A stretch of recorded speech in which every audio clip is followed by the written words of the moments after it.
آپ نہیں دے سکتے، ہم کیسے ملاقات کر سکتے ہیں؟ پاکستان تحریک انصاف کا رد عمل اس پر آ گیا ہے۔ اب یہ دیکھیں کہ الیکشن کمیشن آف پاکستان جس کا کام یہ ہے کہ بہت بڑا سوالیہ نشان ہے کہ اگر ان پر دھاندلی کا الزام ہے تو آپ ان سے کیسے ملاقات دھاندلی نہیں ہوگی، انتخابات نہیں ہو سکتے، اور اب سے کچھ دنوں تک کوئی تاریخ دے سکتے ہیں الیکشن کی۔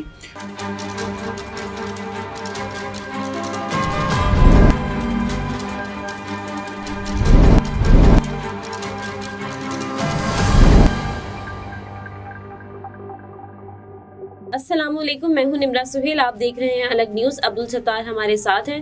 الیکشن کمیشن نے خبر دبا دی، دھاندلی کرنے والے نے الیکشن کمیشن کا دورہ کیا، اور ہائی کمشنر کو کس نے نکالا تھا؟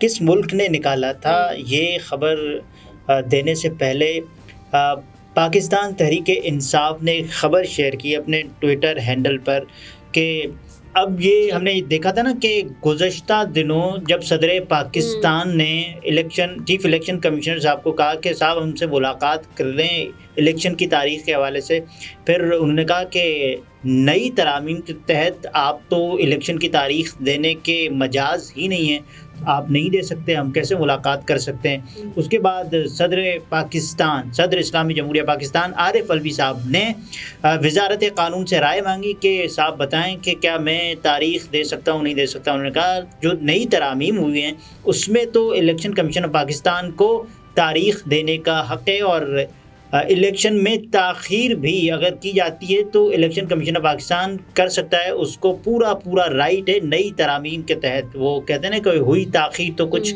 باعث تاخیر بھی تھا۔ بالکل، صدر مملکت صاحب پر بات آتی ہے تو وہ الیکشن، ہم یہ کہتے ہیں کہ نہیں، الیکشن کا اختیار صرف الیکشن کمیشن کے پاس ہے۔ لیکن اس سے پہلے آپ دیکھیں کہ ایک سفیر صاحب آئے اور ملاقات کر کے چلے گئے سکندر سلطان راجہ صاحب سے۔ اس کے بعد پھر ہم نے دیکھا کہ ایک اور انسان آئے، ایک اور جن کا تعلق آسٹریلیا سے تھا، وہ بھی ملاقات کر کے چلے گئے۔ مطلب غیر ملکی سفیر ملاقات کر سکتے ہیں لیکن آپ اپنے ہی ملک کے صدر مملکت سے عارف الوی صاحب سے ملاقات نہیں کر سکتے۔ اچھا، پاکستان تحریک انصاف کا رد عمل اس پر آ گیا ہے۔ آج تو بہت اچھی خبریں آ رہی ہیں پاکستان تحریک انصاف کے لیے۔ تو ایک اور اچھی خبر وہ یہ کہ برطانوی ہائی کمشنر کی الیکشن کمیشن آف پاکستان آمد، پاکستان تحریک انصاف کی جانب سے برطانوی ہائی کمیشنر کی الیکشن کمیشن آمد پر حیرت کا اظہار۔ برطانوی ہائی کمشنر کا الیکشن کمیشن آف پاکستان کے صدر دفتر کے دورے کے اغراض و مقاصد کلیتاً ناقابل فہم ہیں۔ دفتر خارجہ کی ان دوروں پر خاموشی بطور خاص باعث تشویش ہے۔ اس سے پہلے جب سفیر کا دورہ ہوا تھا، جب صدر پاکستان سے ملنے سے انکار کر دیا تھا سکندر سلطان راجہ صاحب نے، تب دفتر خارجہ نے اس پر اعتراض اٹھایا تھا۔ دیکھیں، اس سے پہلے امریکی سفیر کے دورہ الیکشن کمیشن پر دفتر خارجہ کی ایڈوائز کو نظر انداز کیے جانے کی اطلاعات قومی ذرائع ابلاغ میں گردش کرتی رہیں۔ اچھا، جو میں نے کہا نا کہ آسٹریلیا کے سفیر تھے، لیکن آسٹریلیا کے نہیں، وہ غیر ملکی سفیر یعنی کہ امریکی سفیر ہی تھے جس کے بارے میں تو آن ریکارڈ معذرت۔ چیف الیکشن کمیشنر آئین سے سنگین انحراف اور پاکستان میں جمہوریت کے حوالے سے جو خدشات ہیں اس پر مزید سوالات اٹھوا رہے ہیں، اور دفتر خارجہ دنیا کو بتائے کہ الیکشن کمیشن قومی اسمبلی کی تحلیل کی صورت میں 90 روز کے اندر انتخابات کے انعقاد کے آئینی فریضے کی انجام دہی سے بھی گریزاں ہے۔ بیرونی سفراء پر واضح کرے کہ انتخابات کی تاریخ کے تعین کے معاملے پر صدر کے دستوری اختیار کو نیچا دکھانے والا چیف الیکشن کمشنر ملک میں جمہوریت کو آئینی بحران کی نظر کرنے کی راہ پر گامزن ہے۔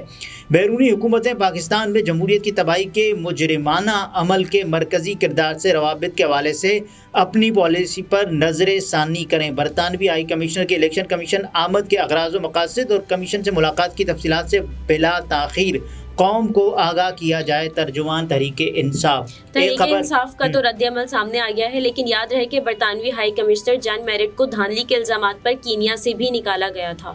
اب یہ دیکھیں کہ الیکشن کمیشن آف پاکستان جس کا کام یہ ہے کہ ملک میں صاف، شفاف اور ٹرانسپیرنٹ الیکشنز کروانا، غیر جانبدار الیکشنز جس میں کسی بھی سیاسی جماعت کی جانب ان کے جھکاؤ کا کوئی ایک نقطہ بھی ثابت نہ ہو، اور کسی قسم کی دھاندلی نہ ہو، کسی قسم کی دھاندلی نہ ہو، دھاندلی سے پاک الیکشنز ہوں، اور کوئی بھی آواز نہ اٹھائے کہ صاحب یہ دھاندلی ہو گئی، اس طرح کی کوئی وجوہات ہی نہ دی جائیں تاکہ کوئی یہ کہے کہ یار یہاں دھاندلی ہوئی ہے۔ تو الیکشن کمیشن آف پاکستان نے ایک بڑا عجیب و غریب کام کیا ہے، وہ یہ کہ جس پر دھاندلی کا الزام تھا، جس کو دھاندلی کی وجہ سے نکالا گیا، الیکشن کمیشن آف پاکستان میں وہ بیٹھا رہا، ملاقات کی کہ صاحب بتائیں تو اس کا مطلب کیا یہ دھاندلی کی تیاری ہو رہی ہے کہ کیسے دھاندلی کرنی ہے یہ بتا دیں۔ ایک بہت بڑا سوالیہ نشان ہے کہ اگر ان پر دھاندلی کا الزام ہے تو آپ ان سے کیسے ملاقات؟ دھاندلی کا صرف الزام نہیں ہے، دھاندلی کے الزام کی وجہ سے ان کو نکالا بھی گیا ہے کینیا سے۔ اس کے بعد اب دیکھیں آپ اس سے مل رہے ہیں، ملاقاتیں چل رہی ہیں، اور بڑی عجیب و غریب بات ہے، برطانوی ہائی کمیشنر آئے اور ملاقات کی، کیسے ملاقات کی، کیا ہوا، یہ ساری جو کہانی ہے بڑی عجیب ہے۔ الیکشن کمیشن آف پاکستان نے جب صدر پاکستان نے ایک مرتبہ اعلان کیا تھا کہ اس تاریخ کو الیکشنز ہو جائیں گے، یہ تب کی بات ہے جب پنجاب اور کے پی کی جو اسمبلیاں ہیں وہ ڈیزالو کی گئی تھیں، لیکن الیکشنز نہیں ہوئے۔ الیکشن کمیشن آف پاکستان نے کہا کہ 8 اکتوبر کو الیکشنز ہوں گے، تاخیر دی گئی، تاخیر کی وجوہات بیان کی گئیں، نہیں ہوئے انتخابات۔ 14 مئی کی تاریخ آئی تو الیکشن کمیشن آف پاکستان نے کہا نہیں ہو گئے، انتخابات نہیں ہو سکتے، اور کیا کہا گیا کہ 21 ارب چاہیے، وہ ہمیں وزارت دفاع کی جانب سے نہیں دیے جا رہے، وزارت خزانہ کی جانب سے نہیں دیے جا رہے، لیکن نہیں، اگر وہ پیسے دیے بھی جاتے تب بھی ایسا کوئی مجھے نہیں لگتا کہ انتخابات ہوتے، کوئی کسی دوسرے قسم کے روڑے اٹکائے جاتے اس راہ میں۔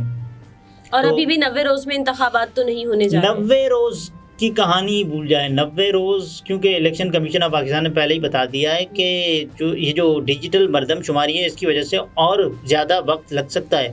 انتخابات اگر ہوں گے تو بہت سارے لوگ اس بارے میں بڑے وہ یہ کہتے ہیں کہ ان کی رائے یہ ہے کہ انتخابات اگر ہوں گے تو مارچ میں ہوں گے۔ اس کی وجہ سینٹ کے جو انتخابات ہیں، سینٹ الیکشنز، وہ بھی مارچ میں شیڈیولڈ ہیں۔ اب لیکن اس سے پہلے عام انتخابات کا ہونا ضروری ہے۔ صدر مملکت عارف علوی صاحب کے بارے میں، اب وہ پاکستان کے آپ یہ کہیں نا کہ ایک صدر کے بعد وہ اب قائم مقام صدر کے طور پر رہ گئے ہیں، کیا وہ یہاں سے یعنی کہ اب سے کچھ دنوں تک کوئی تاریخ دے سکتے ہیں الیکشن کی؟ بہت سارے لوگ کہہ رہے ہیں کہ دے دیں گے، لیکن بہت سارے لوگ یہ بھی کہہ رہے ہیں کہ وہ نہیں دیں گے تاریخ الیکشن کی۔ تو سینٹ کے صدر تو جب سینٹ کے انتخابات ہوں گے تو کون ہوگا پاکستان کا صدر؟ کیا عارف علوی صاحب اگر ہوں گے؟ یہ عبوری صدر ہے نا، تو جب انتخابات ہوں گے اس کے بعد ہی صدر کا جو الیکٹورل کالج ہے وہ پورا ہوگا، الیکٹورل کالج پورا ہوگا تبھی نئے صدر کو تعینات کیا جائے گا۔ اب تو عارف علوی صاحب گلے کی ہڈی بن گئے، نہ ان کو اگلا جا سکتا ہے نہ ان کو نگلا جا سکتا ہے۔ بالکل، یہ سب معاملات ہیں۔ اور دوسری جانب برطانوی ہائی کمشنر کی الیکشن کمشنر سے ملاقات پر سوالات اٹھائے جا رہے ہیں، کیونکہ اس سے پہلے جب ڈونلڈ بلوم کی ملاقات ہوئی تھی امریکی سفیر کی، تب بھی بہت سے سوالات اٹھائے گئے تھے اور اعتراضات کیے گئے تھے۔ دیکھیں، ایک ایسے ماحول میں آپ ملاقات کریں نا کہ جب آپ کسی سیاسی جماعت کے موقف کو آپ یہ دیکھیں کہ پاکستان تحریک انصاف کا پرچم یا ایک بلون لے کر بھی کوئی نکلتا ہے نا تو اس کو بھی پکڑا جاتا ہے کہ سرخ اور سبز رنگ کا جو بلون ہے آپ کے پاس کیسے؟ یہاں تو ڈونلڈ بلوم صاحب ملاقاتیں کر رہے ہیں، کوئی پرواہ نہیں ہے کسی کو، ملاقاتیں ہو رہی ہیں۔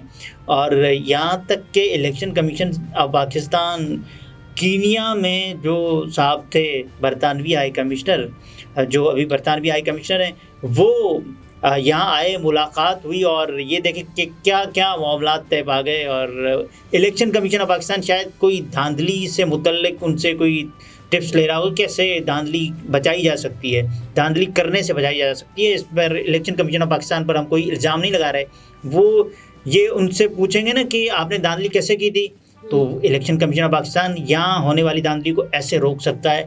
تو یہ ٹپس ذرا دیں، تو اس حوالے سے بھی ملاقات کی جا سکتی ہے. آپ بلا وجہ سوالات اٹھا رہی ہیں. بالکل ناظرین، گفتگو آپ نے ملاحظہ فرمائی. عبدالستار ہمارے ساتھ تھے. اجازت دیجیے، اللہ حافظ.